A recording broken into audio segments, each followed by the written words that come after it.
감사합니다. 예수님,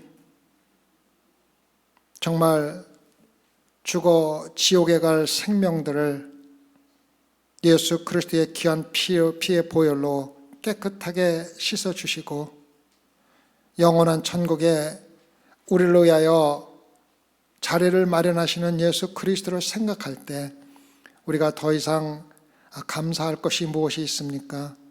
하나님 아버지, 우리 몸과 마음과 정성을 다하여 예배드릴 뿐만 아니라 우리의 생명까지도 드려 주님을 섬기며 주님께 영광 돌리는 삶 살 수 있게 허락하여 주시옵소서.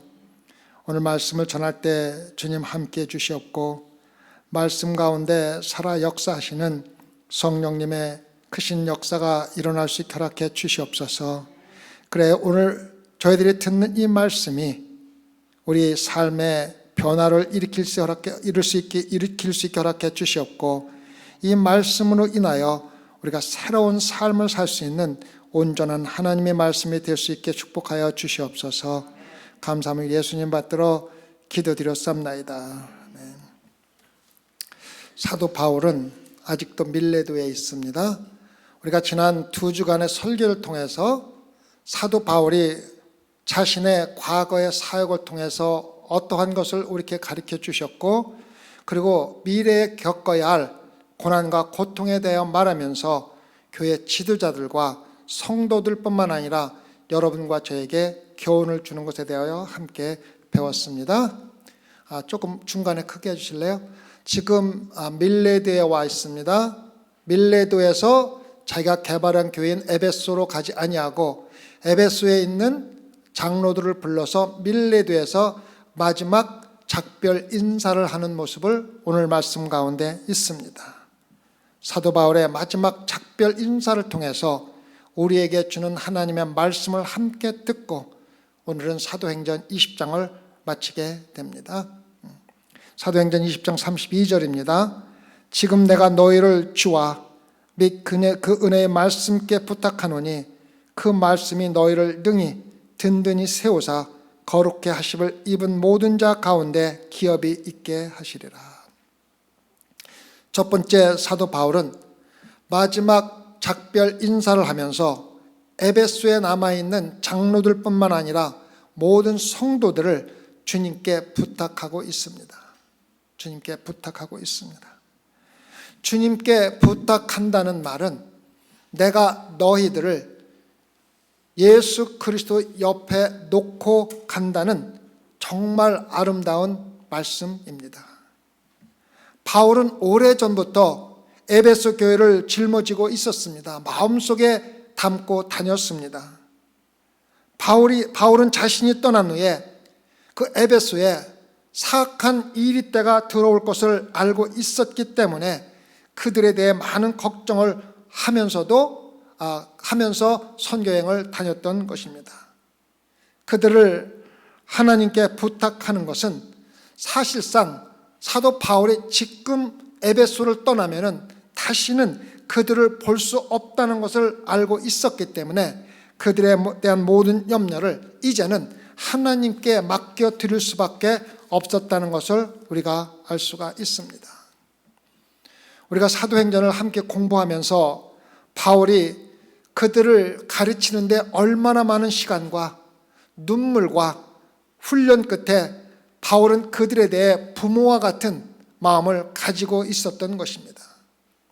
사도 바울은 그들을 제자로 삼았고 그들에게 영적 뿌리를 심어 주었고 지금은 그들을 하나님께 맡기면서 모든 염려를 하나님께 드리고 그들을 떠나는 것입니다.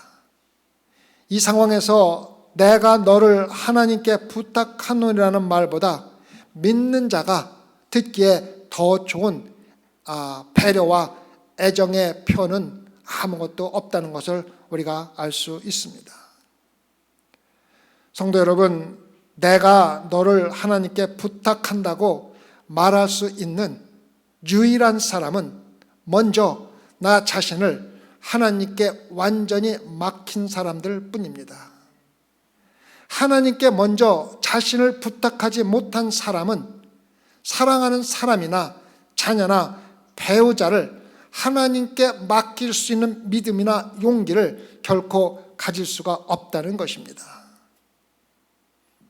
자신이 주권자이신 하나님에 대한 확실한 믿음을 가져본 적이 없기 때문에 말로는 또는 생각으로는 하나님께 부탁한다고 하지만 실제로는 자신이 꼭 붙들고 있으면서 자녀들이 하나님의 크신 은혜를 경험할 기회를 빼앗고 있다는 것을 우리가 깨달을 때라는 것을 말씀드리는 것입니다.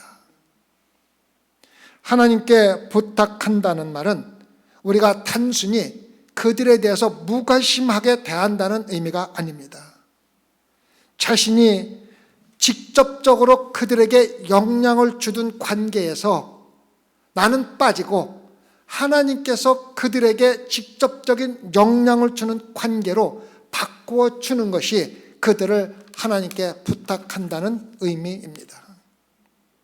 그래서 그들을 위해서 끊임없이 기도하고 그들과 시간이 있을 때마다 하나님의 말씀을 함께 나누고 그들에게 나의 성숙한 성도의 삶을 보여줌으로써 자녀들이나 사랑하는 사람들이 하나님의 은혜를 직접 체험하며 하나님의 능력의 영향을 받으며 살도록 하나님께 맡기는 것이 바로 하나님께 부탁하는 의미입니다.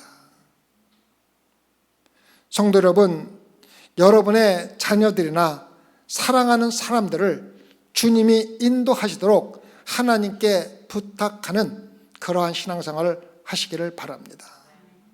지금 그들이 어떠한 상황에 있다 하더라도 하나님이 인도하시도록 하나님께 부탁하는 것이 그들에게 정말로 참된 신앙의 뿌리를 심어주는 것이며 그들이 고난과 고통과 어려움을 겪어가면서 경험을 통하여 신앙의 날개를 가질 수 있도록 도와주는 유일한 방법입니다. 내 자신을 먼저 하나님께 부탁하고 하나님이 인도하는 삶을 살고 있는 성도들은 하나님의 사랑과 은혜를 자신이 직접 경험했기 때문에 두려움 없이 사랑하는 사람들, 자녀나 친구나 부모나 어떠한 사람도 하나님께 부탁하고 맡길 수 있는 것입니다. 사도 바울이 하나님의 뜻에 자신을 온전히 맡기고 하나님의 일을 하는 모습을 우리는 지난 몇 주 동안 함께 공부하며 배웠습니다.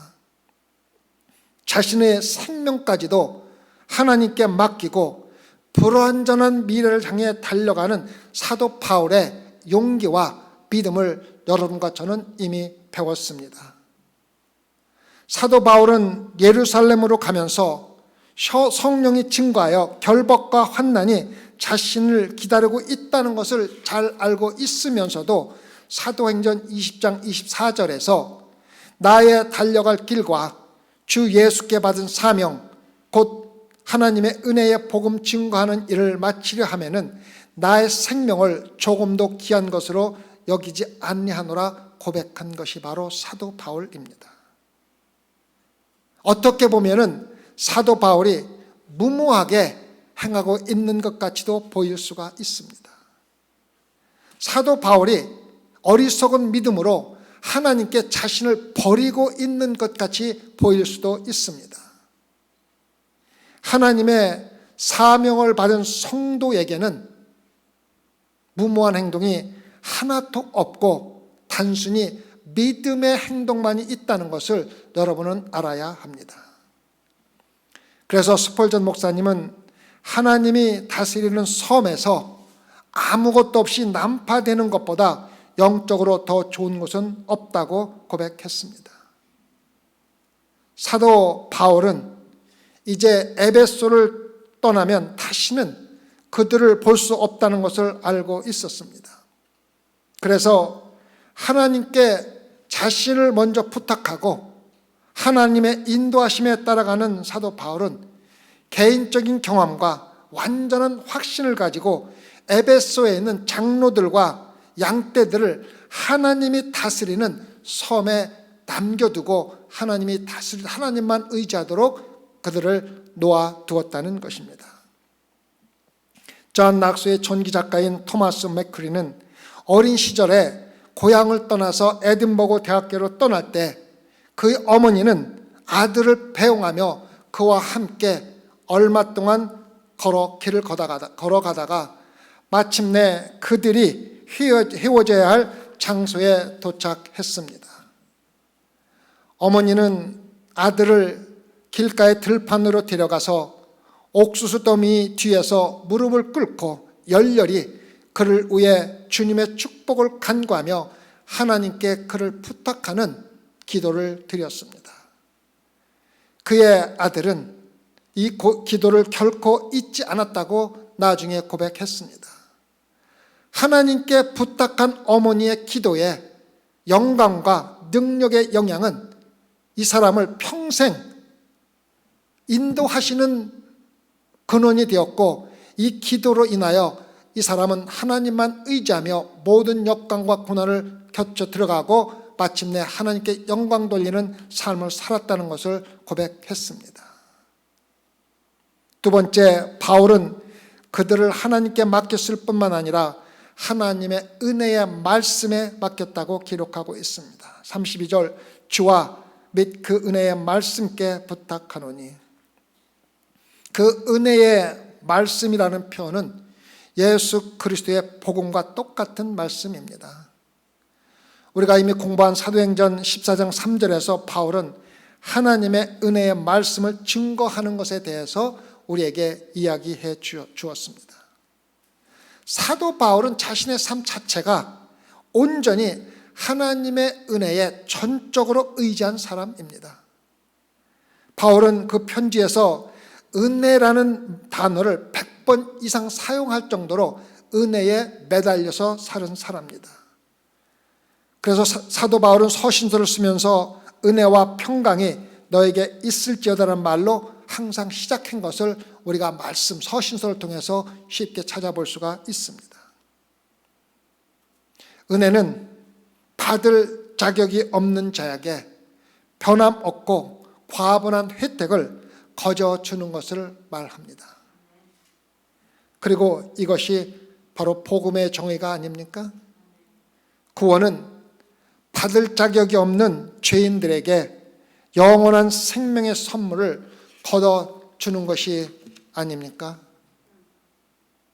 사도 바울이 에베소 성도들에게 쓴 편지인 에베소서 1장 6절부터 8절을 보면 이는 그의 사랑하시는 자 안에서 우리에게 거저주시는 바 그의 은혜의 영광을 찬미하게 하려는 것이라. 우리가 그리스도 안에서 그의 은혜의 풍성함을 따라 그의 피로 말미암아 구속 곧 죄사함을 받았으니 이는 그가 모든 지혜와 총명으로 우리에게 넘치게 하시리라 기록되었습니다. 바울은 하나님의 은혜에 완전히 지배되어 살았으며 여러분과 제가 지금 신앙생활하면서 하나님의 은혜에 완전히 지배되어 살아야만 합니다. 바울이 예수 그리스도를 만나기 전에 살인과 신성모독의 죄를 지었다는 것을 여러분과 저는 잘 알고 있습니다. 그래서 사도 바울에게는 하나님이 그에게 자비를 베풀었을 뿐만 아니라 온전한 은혜를 주시지 않았다면 그는 정말로 흉악한 사람이 될 수밖에 없었던 사람이었습니다. 구원은 하나님의 은혜의 말씀이신 예수 그리스도를 붙잡는 것입니다. 예수 그리스도가 바로 복음입니다. 어떻게 예수 그리스도를 붙잡을 수가 있습니까? 예수 그리스도에 대하여 사랑과 신뢰를 가지고 사는 사람은 누구든지 주님 안에 세워지고 주님에게 속해 있으며 주님과 연합하는 것이라는 것을 우리가 알아야만 합니다. 예수 그리스도와 연합하여 예수 그리스도와 하나가 되지 못한 사람은 아직도 영원한 생명을 경험하지 못한 것입니다. 오로지 예수 그리스도에게만 영원한 생명이 있기 때문에 여러분과 제가 예수 그리스도와 하나가 되어 예수 그리스도의 생명을 물려받지 않으면 영원한 생명은 우리에게 불가능하다는 것입니다.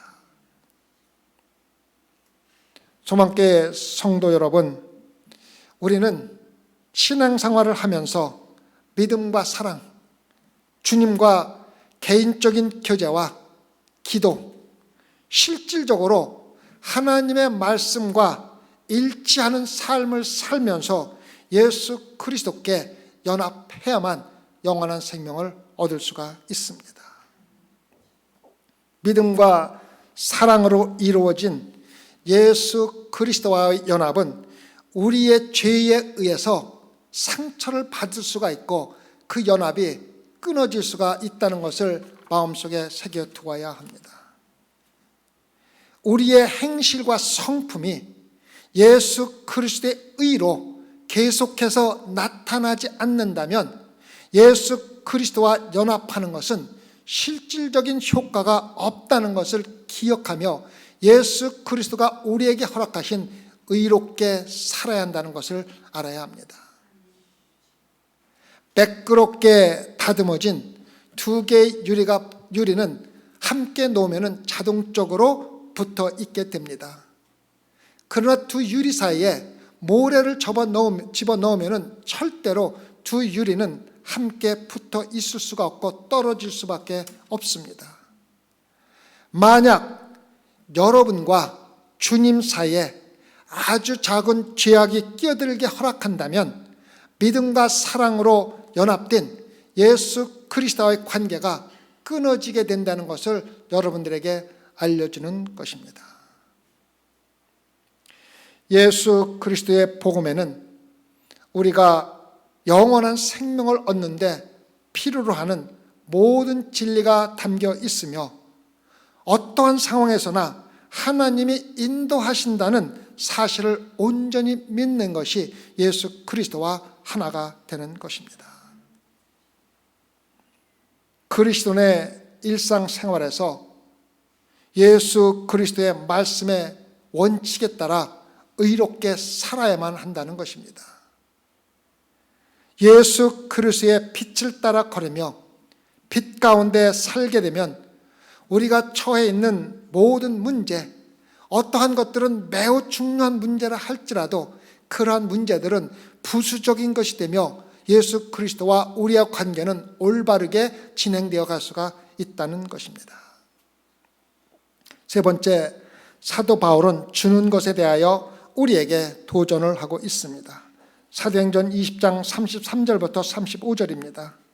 내가 아무의 은이나 금이나 의복을 탐하지 아니하였고 너희 아는 바에 이 손으로 나와 내 동행들이 쓰는 것을 감당하며 범사에 너에게 모본을 보였느니 곧 이같이 수고하여 약한 사람들을 돕고 또 주 예수의 친히 말씀하신 바 주는 것이 받는 것보다 복이 있다 하심을 기억해야 할지니라. 바울이 에베소 장로들에게 마지막으로 부탁한 말은 주 예수님의 말씀을 이용한 것이라고 기록되어 있습니다. 그런데 예수께서 하신 이 말씀은 실질적으로 사복음서에는 기록되어 있지는 않지만 예수께서 제자들에게 하신 말씀을 사도 바울은 마음속에 기억을 하고 있었다는 것입니다. 그리고 지금 그 말씀을 인용하고 있는 것입니다.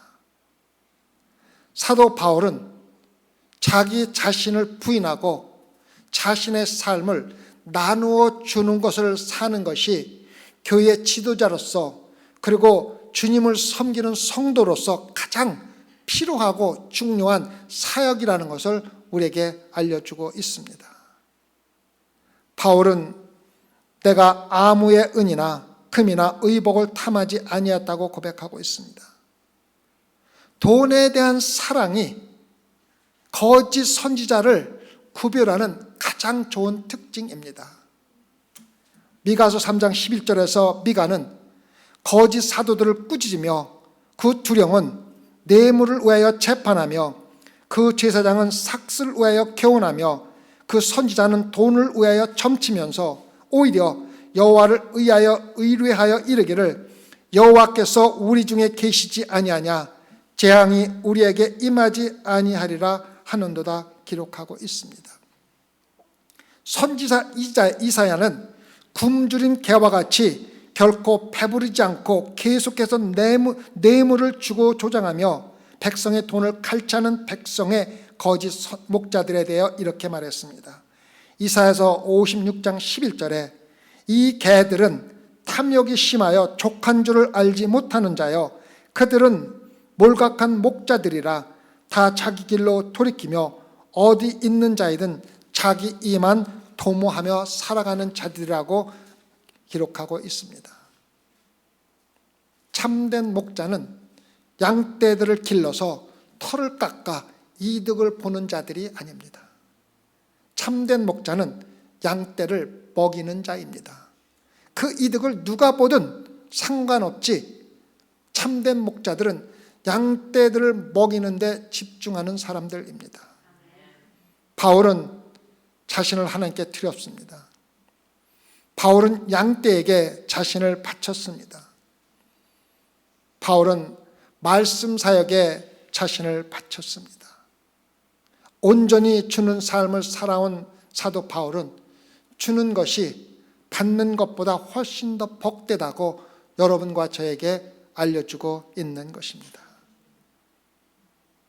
성도 여러분, 사도 바울이 주는 것을 말하면서 단순히 물질이나 돈을 주는 것에 대해서 말하는 것이 아니라는 것을 이해하시기 바랍니다. 사도 바울은 여러분이 생명을 포기하는 것에 대하여 말하고 있는 것입니다. 바울은 다른 사람을 섬기는데 나 자신의 삶을 주는 것이 다른 사람들의 섬김을 받는 것보다 낫다고 이야기를 하는 것입니다. 이 말씀은 모든 성도들에게 해당되는 예수 그리스도의 말씀입니다. 궁핍하고 약하고 영적으로 굶주린 이들에게 여러분의 생명을 주는 것이 다른 사람의 섬김을 받는 것보다 훨씬 더 큰 일이며 훨씬 더 축복된 일이라고 여러분과 저에게 알려주고 있습니다. 그래서 사도 바울은 우리에게 자신의 목숨을 바칠 각오를 하고 신앙생활 하십시오. 교회를 사랑하시고 교회를 위해 자신을 내어주신 예수 그리스도를 본받을 준비를 해야만 합니다. 그리고 예수 그리스도를 본받을 때 섬기는 삶이 섬김을 받는 삶보다 훨씬 만족시켜주는 삶이라는 것을 쉽게 깨닫고 그러한 삶을 사는 것을 즐기고 기쁘게 할 수 있을 것이라고 알려주고 있습니다. 이 세상에서 예수님의 삶은 온전히 주는 삶으로, 심지어는 생명을 십자가에서 주는 삶으로 여러분과 저에게 모범을 보이며 이렇게 살으라고 가르쳐 준 것입니다. 성도 여러분, 끊임없이 받기만 하는 것은 이기적인 사람이 될 위험이 있고 우리 자신의 부족함을 이용하여 다른 사람들의 관심을 받으려고 하고 만족을 하기 위해서는 끊임없이 받는 것으로 도움에 의존하는 것으로 신앙생활을 할 위험이 있다는 것입니다. 한마디로 도덕적, 영적 타락을 의미하는 것입니다. 나 자신보다는 남을 더 내 삶을 이용하여 다른 사람을 섬길 수 있는 삶이 귀한 삶이라는 것입니다. 다른 사람을 위해서 나의 시간, 나의 생각, 나의 능력, 나의 돈을 사용한다는 것은 우리 영혼의 안에 가장 달콤하고 고귀하고 영원한 생명의 씨앗을 뿌리는 것과 똑같다는 것입니다. 주는 것이 우리의 신성한 주님께서 가장 기뻐하시는 거룩한 성품을 우리 자신에게 심어주고 기르고 또 건설하고 있는 것이라는 것을 알아야 합니다. 받는 것은 외적으로 그리고 순간적으로 행복해지는 것에 불과합니다. 그러나 주는 것은 내적으로 지속적으로 축복을 받는 것입니다. 주는 것이 받는 것보다 훨씬 축복된 것이라는 것을 마음속에 새겨두시기 바랍니다. 이 주는 것은 물질과 돈을 주는 것이 아니라 여러분의 삶과 시간과 노력과 생명까지도 주는 것을 이야기합니다. 네 번째, 이제 바울이 말을 마치고 그들과 함께 무릎을 꿇고 기도했다고 기록하고 있습니다. 사도행전 20장 36절에서 38절을 보면 이 말을 한 후 무릎을 꿇고 저희 모든 사람과 함께 기도하니 다 크게 울며 바울의 목을 안고 입을 맞추고 다시 그 얼굴을 보지 못하리라 한 말을 인하여 더 근심하고 배야까지 그를 전송하니라. 마지막 작별 인사를 하는 동안 내내 인간이 느낄 수 있는 가장 깊은 애정과 사랑이 이들의 마음에 흐르고 있다는 것을 우리는 피부로 느낄 수가 있습니다. 사도 바울은 몇 년 전에 낯선 사람으로 에베소에 와서 이들과 함께 만났습니다.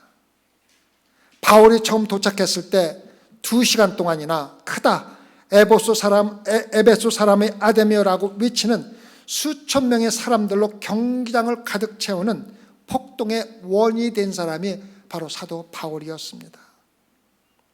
사도 바울은 이렇게 우상을 숭배하는 사람들을 위해 자신의 목숨을 바쳤습니다. 그는 복음의 빛으로 그들을 우상 숭배하는 삶에서 해방시켰던 것입니다.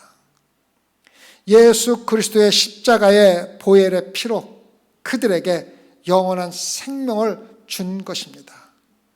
이제 그들을 떠나며 가장 깊은 애정의 표현으로 마지막 작별 인사를 하고 있는 사도 바울을 볼 수가 있습니다. 다시는 바울의 얼굴을 보지 못하리라 한 말을 인하여 더욱 근심하고 배까지 그를 전송했다고 이야기하고 있습니다.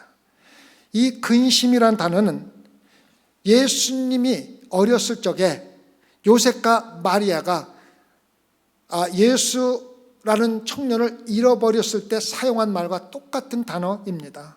누가복음 2장 48절에서 잃어버렸던 어린 예수를 성전에서 발견하고 아이야 어찌하여 우리에게 이렇게 하였느냐 보라 내 아버지와 내가 근심하여 너를 찾았노라 기록하고 있습니다. 바울을 보내는 장로들의 슬픔과 깊은 불안과 두려움이 자식을 잃은 부모의 마음과 똑같다는 것을 이야기해 주고 있는 것입니다. 사도 바울은 그들의 두려움을 진정시키고 눈물을 억제시키기 위해서 배가 기다리는 부두에서 그들과 함께 무릎을 꿇고 기도를 한 것입니다.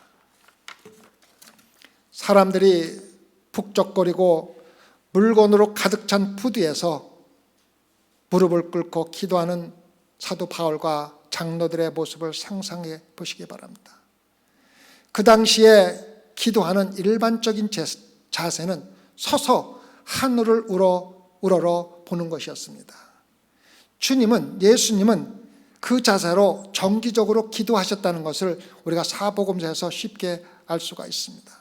누군가의 앞에서 서서 우러러 보는 것은 그 사람에게 존경과 경배를 표현하는 것이었습니다. 그런데 무릎을 꿇고 기도하는 것은 깊은 감정을 표현하는 것이었습니다. 완전한 무력감과 아무것도 할 수 없다는 무력감과 절대적인 필요를 하나님께 간구할 적에 무릎을 꿇고 기도했다고 기록되어 있습니다.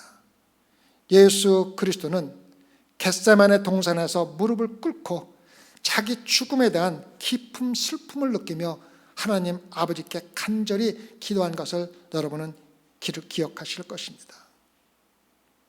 성경은 그들이 크게 울며 바울의 목을 안고 입을 맞췄다고 말하고 있습니다. 배에 오르라는 재촉이 거듭되는 가운데 서로 놓아주지 못하고 서로 떠나기가 안타까워 붙들고 울며 기도했다는 것입니다. 이 작별하는 모습에서 사도 바울과 에베소 교회 성도들 사이에 얼마나 깊은 애정이 있었는지를 우리가 볼 수가 있습니다.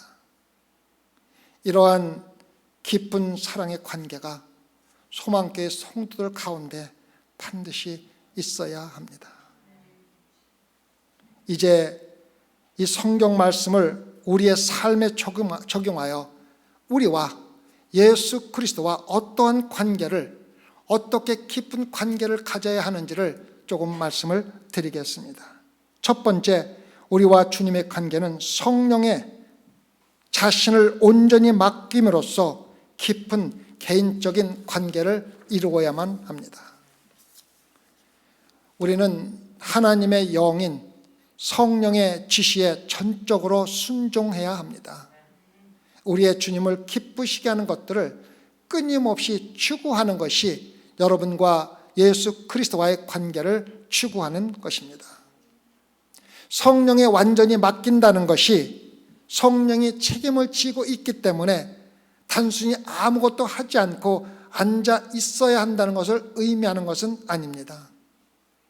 바울의 경우는 교회 지도자들과 교회의 온 지체가 성령의 감동으로 기록된 말씀을 깨닫고 말씀에 순종하는 삶을 살면서 주님을 기쁘시게 하는 관계를 개발해야 한다는 것을 우리에게 알려주고 있습니다. 두 번째는 주님과의 관계는 하나님의 은혜에 대한 충성으로 이루어져야 합니다. 바울은 모든 말을 마치고 그들의 관심을 하나님의 은혜, 복음의 은혜, 구원하시는 하나님의 은혜에 돌렸습니다. 그리고 그들을 하나님의 은혜로 인도한 사람과 함께 무릎을 꿇고 모든 은혜의 근원이신 하나님께 감사 기도를 했던 것입니다. 소망교회 성도 여러분, 여러분은 신앙생활 하면서 무엇에, 누구에게 충성을 다하며 신앙생활하고 있습니까? 무엇에 소망을 두고 살아가고 있습니까?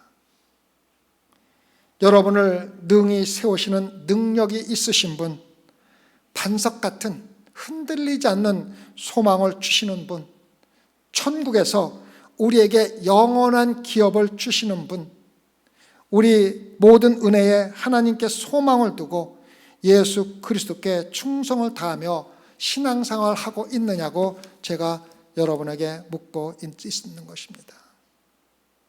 사도 바울은 몇 년 후에 눈물을 흘리며 작별 인사를 하던 에베소 성도들에게 다음과 같이 편지를 쓰게 됩니다. 에베소 3장 20절에서 21절, 우리 가운데서 역사하시는 능력대로 우리의 온갖 구하는 것이나 생각하는 것에 더 넘치도록 능히 하실 이에게 교회 안에서와 그리스도 예수 안에서 영광이 대대로 영원 무궁하기를 원하노라. 소망교회 성도 여러분, 제가 소망교회에서 목회를 마치고 마지막 작별 인사를 하면서 여러분을 예수 그리스도와 주님의 은혜의 말씀에 부탁드리고 하나님의 말씀이 여러분을 든든히 세우고 여러분을 예수 그리스도의 거룩하심에 거하도록 맡길 수가 있는 목회자가 되기를 진심으로 원합니다. 또한 함께 무릎을 꿇고 기도하며 인간이 가질 수 있는 가장 깊은 애정으로 서로 울며 목을 안고 마지막 작별 인사를 할 수 있는 목회자와 성도의 관계가 예수 그리스도의 사랑 안에서 이루어질 수 있기를 진심으로 기도하는 것입니다. 함께 기도하십시다. 하나님 아버지, 소망교회 성도들 서로의 관계가 예수 그리스도의 사랑 안에서 우리가 단 하루만을 떨어져 있다 하더라도 서로 안타까워하며 헤어지면서 눈물과 깊은 사랑으로 헤어질 수 있는 그러한 관계가 될 수 있게 허락해 주시옵소서. 또한 우리와 예수 그리스도의 관계가 정말 사랑과 믿음으로 세워진 정말 든든한 믿음의 관계가 될 수 있게 허락하여 주시옵고, 예수 그리스도께 모든 삶을 부탁하고 예수 그리스도가 인도하시는 대로 살아갈 수 있는 소망의 성도들의 굳은 믿음이 세워지게 허락하여 주시옵소서. 그래 단 한 명도 실망하지 아니하고 좌절하지 아니하고 예수 그리스도께 맡기는 삶, 기쁨의 삶, 즐거움의 삶이 될 수 있는 신앙생활을 할 수 있게 인도하여 주시옵소서. 감사하며 예수님 받들어 기도드렸사옵나이다.